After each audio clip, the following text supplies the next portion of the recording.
जिन्हें कभी ममता की मूरत कहा जाता था।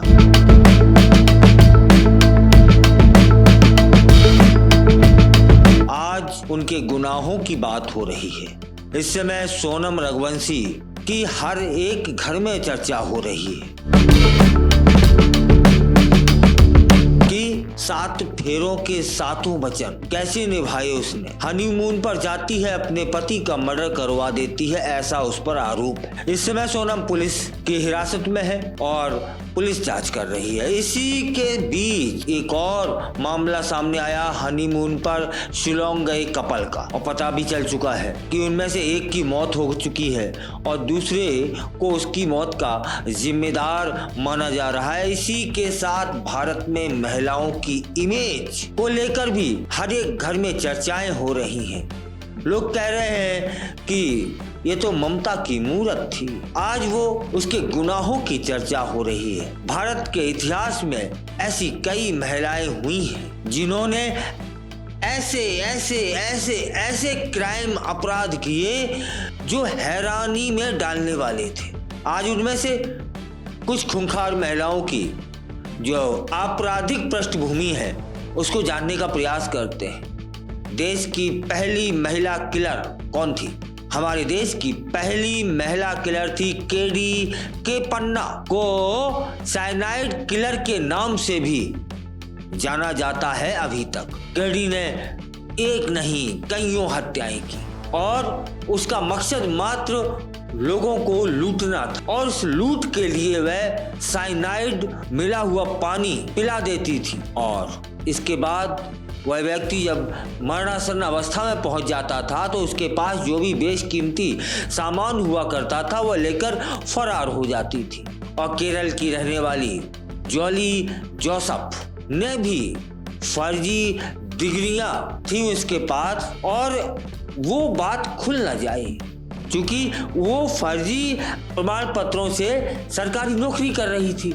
और उसे डर सताता था कि कोई हमारी इस जालसाजी को ओपन न कर दे, तो उसने इस राज को छुपाने के लिए अपने ही परिवार के 6 लोगों की हत्या कर दी थी।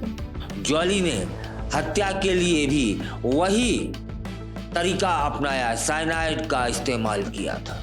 और सन 2008 में अमरोहा के बावन खेड़ी गांव से एक ऐसी घटना सामने आई थी जिसने सबको हैरान कर दिया था, चौंका दिया था। लोग सोचने में मजबूर हो गए थे कि हम किस दिशा की ओर समाज चल पड़ा है। वहां पर एक ही परिवार के 7 लोगों की हत्या हो गई थी और परिवार में सिर्फ एक महिला बची थी जिसका नाम था शबनम। जब पुलिस ने मामले की गहराई से विवेचना की, जांच की, तो जानकारी हुई कि उस परिवार की जो 7 मौतें हुई हैं ना, वह उसी परिवार की शबनम ने की है और अपने प्रेमी के साथ मिलकर। इंदौर की नेहा वर्मा ने एक ही परिवार के 3 लोगों की हत्या कर दी थी। नेहा ने 2 अन्य लोगों के साथ में मिलकर के उस हत्याकांड को अंजाम दिया था, जिसमें से एक नेहा का प्रेमी भी था।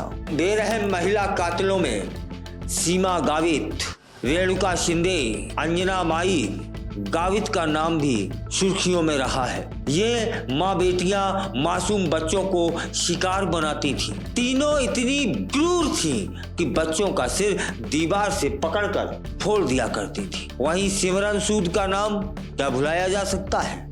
यह महिला हत्यारिन थी और बहुत खूबसूरत भी।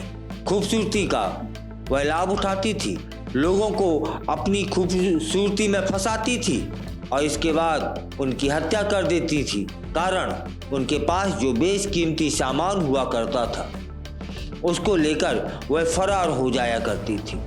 अगर महिला हत्यारों की बात कर रहे हैं तब फिर गिनती कम पड़ जाएगी। फिलहाल तो यह इंदौर का हत्याकांड चर्चा का विषय बना हुआ है।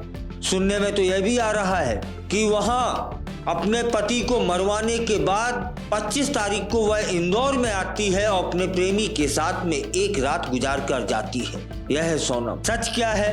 पुलिस सच को खोजने में लगी है। वहीं पड़ोसी कह रहे हैं कि वह ऐसी नहीं थी, राज ऐसा नहीं था। राज मतलब उसका तथाकथित प्रेमी। कहा तो यह भी जा रहा है कि दोनों में भाई जैसे संबंध थे।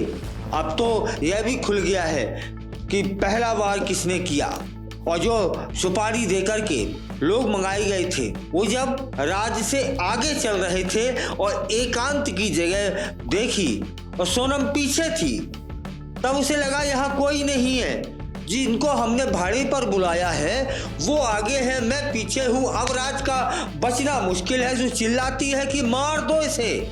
यह थी दुष्टता की क्रूरता।